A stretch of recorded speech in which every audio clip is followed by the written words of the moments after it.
Hey, I'm Tom. And I'm Terry. Welcome to episode 102 of Bird Squawk. All right. Welcome back, as always. So today, get away. I don't know. The draft it still feels far away. There's a lot going on. The Russell Wilson stuff has all of a sudden flared up out of nowhere. The odds have gone dramatically down. It seems like it's gonna happen. There's mock trades out about it today. Lots going on. We'll see closer to that. But I have a list here of all the free agents from that were on the team last year that are going to be free agents this year. And we're going to run through and say who we think they should bring back, who they should let walk, or if there's another piece that we see like DJ Shark, like we've talking about before, that we can bring in and replace. So yeah, we're going to go through this as we run it down. Let it in the comments. What do you think? Who do you think we should bring back? Who do you think we should let walk? Who are you eyeing in the free agency, as we are a couple weeks away from that? March 14th, I believe, is when free agency starts. Combine's coming soon. It is getting going. The next NFL season does start pretty soon. But here we go. First one, Ryan Kerrigan. All right. Let him walk. Gone. I mean, that dude was always an Eagles killer when he was with the Washington football team. Now the Commanders. Yeah, the Commanders. But he had a good playoff game, but he was invisible all year. No, let him walk. Yes, I obviously agree with that. Second, this one's interesting just because of age, but I think it's a cheap deal, but Rodney McLeod. I would bring him back. I would bring him back just for the veteran presence in the locker room. He came back after that injury this year. I think he played well. I think he did too. I think he's the biggest guy, like biggest money guy on this list. If you're gonna win, a lot of these guys I say bring back on cheap deals. From what I can see, I don't really know what he is. I think 31 or 32 or something. He is up there. I would say, I would try and bring him back just because I don't think safety is our strongest position. That it's been something I said during last season, that it's one of these 3 first-round picks should be a safety because of this issue. But I would bring him back on a cheap deal if you can. He's one of those guys like Malcolm. He likes the city. He's invested. He won like some award in the city this year in the NFL. Don't do him dirty. Try and bring him back. It would be tough to see him walk, like you said, from a leadership veteran standpoint. Yes. Next, the opposite safety, Anthony Harris. Sorry. I thought he had a decent year. I'd bring him back as well. Yeah, I thought he played well. I mean, I'm not throwing a lot of money at these guys. No, that's what I mean. This list is no big-time money guys. It's just mostly, do you think they can get someone cheaper and better, or if they're just guys to keep holding over until we hopefully eventually go in the draft and take someone that's going to replace them? Yeah. Yeah, I mean, a lot remains to be seen on which way we're going in this. Yes, a lot remains to be seen. The next guy, so I put little check marks. Who played over 50% of the snaps last year? McLeod was one. Harris was one, obviously. And the next guy was one as well, Steven Nelson, who I thought had a pretty good year as well. I like Steven Nelson. I thought he came in and did a really good job. Kind of feel like he'll be collateral damage, though. I kind of feel like they'll let him go. Yeah, I would bring him back. It wouldn't kill me to see him walk. I think it was very evident if they didn't see last year that Avonte Maddox is a slot corner, and he excels at that. I think if you let him walk, you obviously need to go out and get a guy, because Zach McPherson's not ready to be that guy out there, your draft pick last year. You definitely need to address that veteran-wise again, I think, unless you take a stud in the draft, which mock drafts hasn't really said you were going to, but maybe. I think that's a toss-up. I wouldn't mind seeing him come back. Once again, cheap, throw it at him deal, kind of like what he was this year. If we can get these guys on the cheap. Next one, interesting. Depending on where you side on the whole running backs situation, Jordan Howard. I would bring him back if we're going to commit to using him. Well, that's not going to happen. You know what I mean? Because, I just felt like there were so many opportunities to use him last year, and we just didn't. It mostly depends on if the Eagles believe, or he could be like a practice squad guy again. I could see him coming back as just, once again, cheap. All these guys are cheap. It's mostly if they believe Miles Sanders is going to stay healthy or not, which his track record says he's not going to. I like Miles, but he's been like, glass. Yes. It also is where they see Gainwell. He came on at the end of last season. If they see him being a bigger role this year, there's another running back on this list that's a restricted free agent. These guys are unrestricted. Like the next couple people are just guys. The next bigger name, which I think all of us will say walk just because of his mistakes and the growth he hasn't shown as a first round pick, is Derek Barnett. Yeah, I mean, God, he just has some brain cramps. I really like the kid. I mean, let's not forget, he's the guy that got that fumble in the Super Bowl. Yes, he will forever be part of Eagles history. I mean, but he just makes so many dumb plays. He does, and it's something that's been for how long? I mean, he was a pick in 2018. Yeah. He's still making those mistakes here in 2021. He's never really quite lived up to the billing. No. Well, I mean, obviously coming out, he's broke Reggie White's sack record at Tennessee, all the big things, and just never really put it together. I think he probably needs a change of scenery. I think he walks mostly because the Eagles address defensive line, and they're going to take one in the draft. Yeah, I mean, when you look at us, that's what we need, man. We need pass rushers. Yes. We need guys that are going to be disruptive. Some youth, guys that are going to really... Guys that are going to get to that quarterback. Yeah, I mean... it seems like a couple years ago we had that, yep. And now, man, last year was just pitiful. No, I agree. Like I said, a lot of these guys are just names. I mean, Hassan Ridgeway, Jannard Avery, kind of just fill-in pieces. Yeah, go get me some real players. Yeah, I mean, another one, Alex Singleton. I like the kid. I mean, he gave it depends on what they're going to do with linebacker. If they're going to ignore it again, he's going to be back. I still hold out hope that Howie's seen what Micah Parsons did to the Cowboys, and he's going to.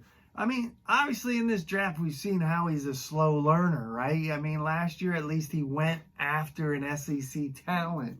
So now, hey, maybe it's linebacker this year. Who knows? There was who was it? It was I sent it to him the other week, last week at some point. The one guy had a beautiful mock draft of the Eagles. If it would happen, I forget who it was, but it was Nakobe Dean at 14. Yes. 15 was Trayvon Walker, a D lineman from Georgia, and I forget who the wide receiver was. But the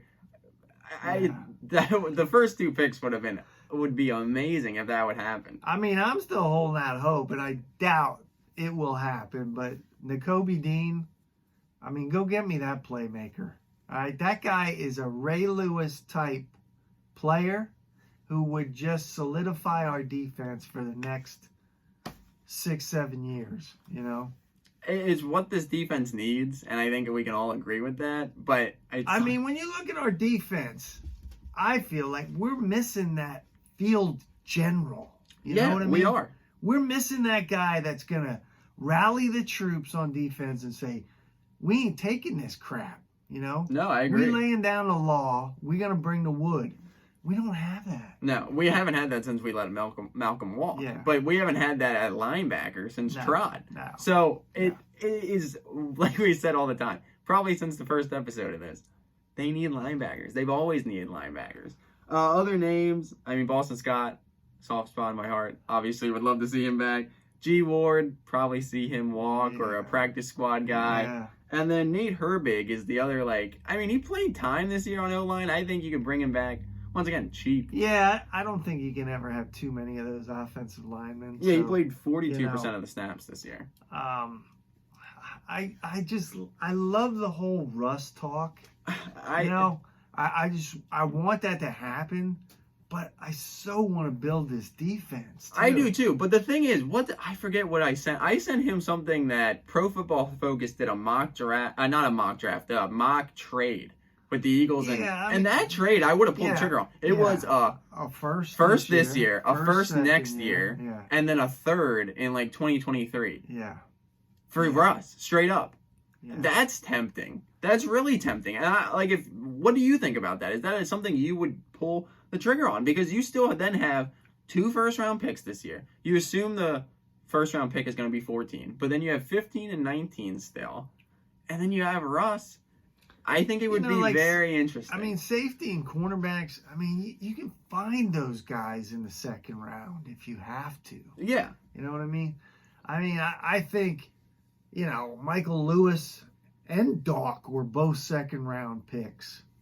No, yeah, 100%. You can find talent. It's just the track record for how he isn't there for finding talent out of the first round, if even the first round. I don't know the picks off the top of my head. I think there's only maybe one second-round pick. I don't know where it is.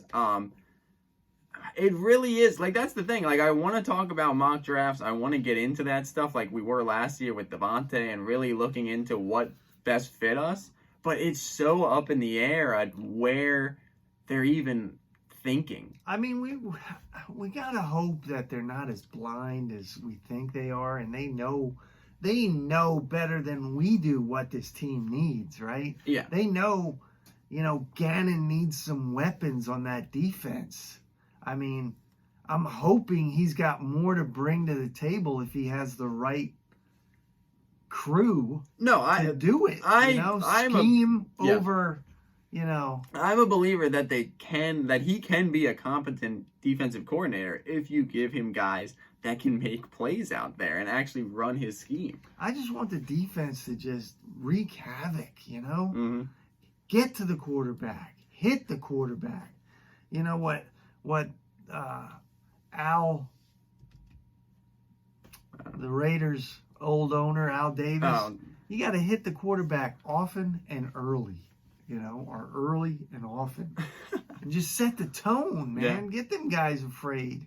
We just, I don't know, our defense has kind of been like the bend, don't break. We've kind of got used to that with Schwartzy, It was the bend, don't break. Play the sticks. Yeah. I want to go to let's go get somebody. Let's hit people. No, I mean that's the biggest thing with me and the Russ trade is giving up that capital because I do want them to address defense. It's something I would not dislike, but it's something that would be like, nah. And you're hearing, sports radio talk or whatever. You're hearing some people let's be real now. Come on.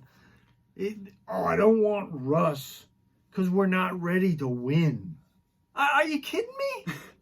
If we could get a dude like Russell Wilson, you then become ready to win. We are ready to win. Yeah, I mean, I don't know if you have the team in set, but you then have 2-3 years of him. And then picture what he can do with Devontae and Goddard?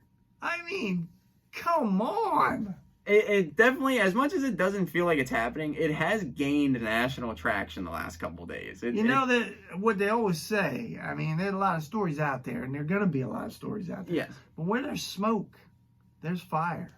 Yep. So we know, and we might all be fools when this whole thing goes down, but we know Howie has loved Russ. Yeah, that's the main thing. And this has been something that's eaten at him. That we could have had him. That's the main thing why I keep in the back of my head that it can happen because of how much Lori and him love Russ. So, I think it's going to come down to really, what Seattle wants. And does Russ really want to leave? Yes, exactly. Because if he don't want to leave, they're not going to trade. Yes. The other story gaining a little bit more momentum is Deshawn Watson. Yeah. That's still out there that possibly he's going to, have his issues resolved. Who knows? Yeah. So, I'm hyped for this draft, though. Yes, I'm hyped, too, because there's a lot going on. The Combine, March 3rd to the 6th. This is a fun time of the year. And then we excited. get rolling here. Optimism. Everyone's 0-0. Everyone, that feeling on draft day, what's going down? Yeah, the excitement. What's going to go down? Are we keeping all 3 picks? Or is there a deal going to be made that day where we're pulling a big trigger? We'll see. So, we get closer and closer each week as we're here. We'll be back next Wednesday, as always, to continue talking about this stuff, seeing where people are engaging, talking about the draft, talking about free agency, possible trades. But thank you always for watching. Make sure to follow us on Instagram @birds_squawk. Make sure to like, comment, subscribe. Fly, Eagles, fly. Go Birds.